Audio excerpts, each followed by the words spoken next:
But I was just out there for 30 days, just nonstop, just getting high on crack, just sleeping outside, everything. It's like, am I gonna come out of this? Can I come out of this?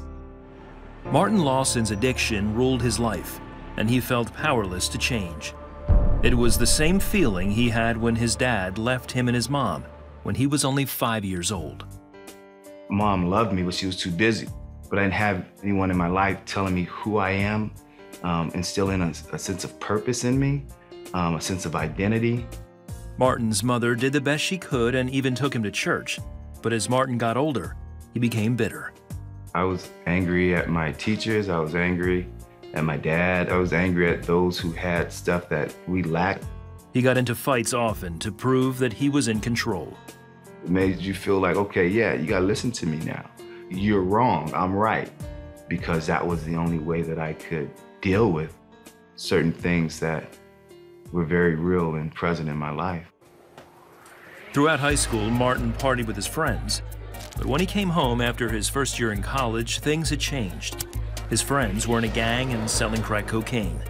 Before long, Martin joined them. 17, 18 years old, you're making $1,000, $2,000 a week.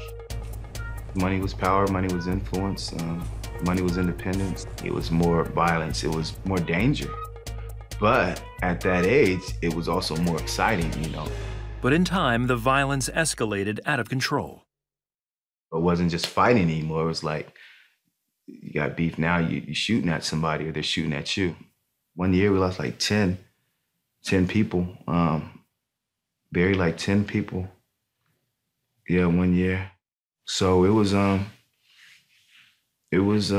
rough. Eventually, Martin began smoking crack.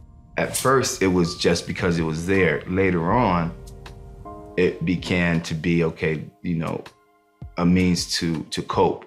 People are dying around you and you're getting arrested and the money's not coming as quick as it used to be, but you're still in the lifestyle and you don't see another way out. Martin moved away hoping to turn his life around. He got a job and stopped using drugs. He even professed his faith in Jesus. But I didn't give him my life. I hadn't let go. I hadn't repented. I was just, I was open, I guess. And I was getting tired and I was getting fed up, but I was still addicted. Martin returned home and for the next 10 years, lived between stretches of drug binging and soberness. During that time, he began dating a Christian and even went to church on occasion.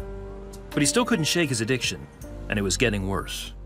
I realized that I just didn't like myself. I hated myself. You know, I'd look in the mirror and just like, I couldn't stand the person that I was looking at. Then, hiding out in a boarding house, he went on a binge that lasted for 30 days. Not eating, nothing, just getting high on crack, just sleeping outside, everything. It's hopeless, you know? It's like, am I gonna come out of this? Can I come out of this? Martin's girlfriend found him and helped him clean up. The next morning, she took him to church. When the pastor finished his sermon, he approached Martin. He came down, he said, I need to pray for you. He laid his hands on me and he prayed, and I was just like, I'm done, you know, I can't do this anymore. And so it was,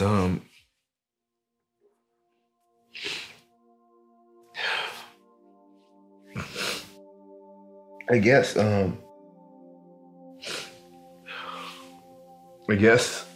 what I felt was God's love for me in spite of myself. I mean, I hated myself, but God loved me in spite of my disobedience, my ignorance, you know, all the wrong I had done.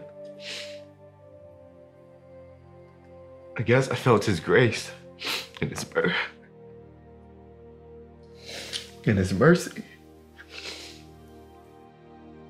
At that point, I knew the love of God. I knew the love of Christ. And it changed my life.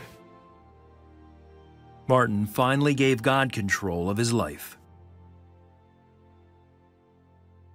I was set free. I was no longer a slave to not only the addiction to crack cocaine, but to the lifestyles. I was no longer a slave. That was not my default anymore from that point on. Martin admits he had a brief relapse, but he immediately stopped and turned back to God. Today, Martin is married, ordained as a minister, and mentors at-risk youth. Those things that had hindered me before, they don't have that same power. They don't have the power to enslave me, to misguide me, to mislead me. My core cries out. I mean, from the very depth of my being, that words can't touch because they fall short. That's what Christ is to me. That's who Jesus Christ is to me.